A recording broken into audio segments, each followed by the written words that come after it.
Welcome to the National Aviary. You are going to meet a sloth today, hopefully. So we use positive reinforcement for everything. That is her travel carrier there. We call that a Zuber. She only goes place to place in that, all right? So she doesn't live in there. She's only in there as long as it takes to walk down from her habitat. We use positive reinforcement, like I said, which means she is in control. She always has a choice. How fast she comes out of there is completely up to her. I have a good feeling that she'll come out pretty quick based on how she's behaving now, but you just never, ever know. Here at the National Aviary, we have 3 Linnaeus two-toed sloths. There are 2 types of sloth in the world, 2-toed and 3-toed. All sloths have 3 toes on their back feet.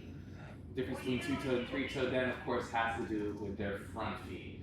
If you watched Zootopia, Flash is a 3-toed sloth. They're kind of the most famous ones, at least on TV or in pop culture. But when you go to most zoos, you're going to see a lot of 2-toes. When she comes out, we'll kind of go over this a little more. But 2-toes tend to be more generalistic in what they eat, meaning they eat a wider variety of things, where a lot of the 3-toes are very specialized in what they eat. Before we continue on here, I want to check. We have a group of 4, right? 2, 4, and 1. So when it's his turn, if somebody can please take photos for him when he comes up. Jenny, the other trainer, and I need to work together, and we both need to be available for the animals, so we can't take pictures, unfortunately. All right. Anyway, so they do have some very interesting features on their bodies. This sloth man. That sounds like Jenny right there. Everyone say hi, Jenny. Hi, Jenny. Now, sloths. Who are going to? Do you want to work them or talk about them? I guess I'll work since you already started talking. Well, it doesn't matter. We can switch. Yeah, you work. Where do you work? Okay, this is my personal sloth big bag. It's not the sloth big bag. I just don't have one already, so you're already set up. Just do that. All right. So Jenny actually got to, or was one of the sloth we're going to meet Vivian's very first trainers. And that's important. Remember, we're talking about positive reinforcement, building a lot of positive history. So in theory, I'm putting you on the spot now. Jenny's one of Vivian's favorite people. So, I'm sure Jamie mentioned this is Vivian, our Linnaeus 2-toed sloth. Oh, Don't hey. forget to video this, by the way. She loves the paparazzi. Sorry. Yeah. She is going to come out of her Zuber, just a travel carry. That was actually one of the first behaviors we trained with her, was just crawling in and out of that travel carrier. Oh. Move it out of the way. Oh. We get her on her perch.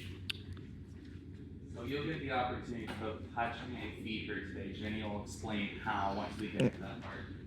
So Davey's just going to give her some of her greens for coming out onto that perch. We like to give her greens first because when she starts eating some of her more treat-like food, she doesn't want to eat her greens. This is me having to eat my broccoli before I blow out ice cream, essentially.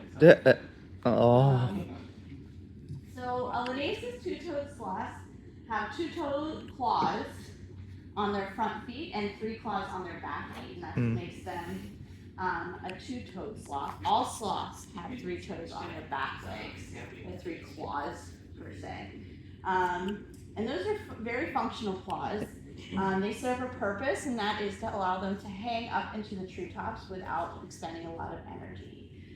Sloths are completely arboreal, which means they spend their lives in the trees, just like birds. So that is why they do so well here at the aviary.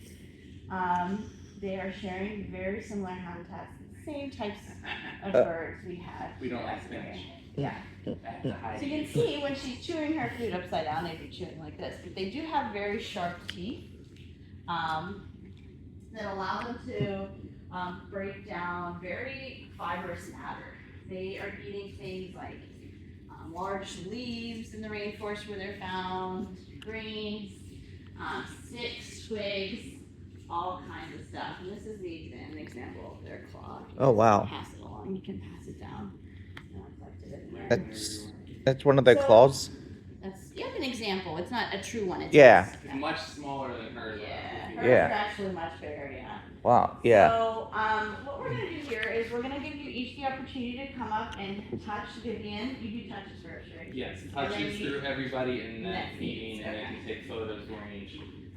So what you're gonna do is, I always like to tell people to act like a sloth. You don't wanna make a bunch of big, wild movements while you're up close to her that might startle her, because her vision isn't that great. So if she sees something all of a sudden she wasn't expecting, she might startle. So you're just gonna walk up slowly, kind of on this side, and you're gonna reach out and touch her between her front legs and her back legs. No scratching, no patting, just nice, gentle touching. You wanna avoid her head area. She doesn't really like to be touched up there. So we respect that. Just like that, nice on her back. Whoever you're with can take a picture of you as well. And of course, someone will have to kick his. So you just kind of stand, kind of right around the space or behind the chairs is a nice spot to get a picture. All right, who's ready to come up and do touches first? You guys want to just go down the line? I know we got a birthday boy over here. Oh, why don't you go first, birthday boy?